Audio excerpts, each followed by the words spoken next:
Free Muslim warns of a genocide in Syria. Free Muslim organization released a statement and warned of the mass killing of innocent civilians in the two Shia towns of Kafarya and Al-Fu'a in Syria.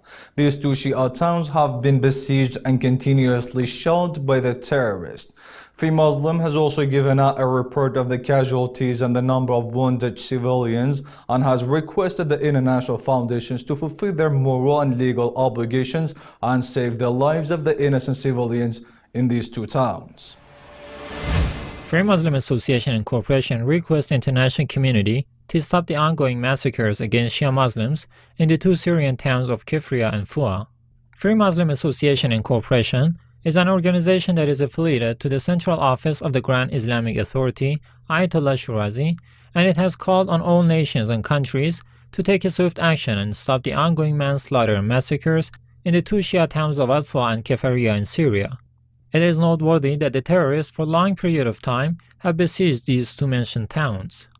The Free Muslim Association became aware that the tens of Shia Muslims in these two Syrian towns of Al-Fu'a and Kafarya have been killed and injured due to several terrorist attacks. In these heartless and ruthless attacks, terrorists use different weapons. This includes rockets, mortars, and snipers to inflict great damage and suffering to the local residents of these two towns. The terrorist goal and aim is to inflict greatest possible suffering and damages to local residents for their holding their beliefs. Terrorists are careless of how many or whom they are killing. They just need to be killed in any method.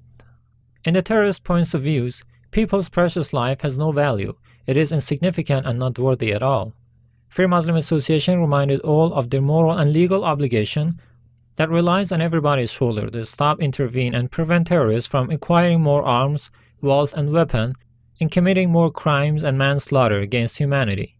These words were especially to those countries and people supporting terrorism. Human rights organizations share this burden too. Their silence cannot be withstood.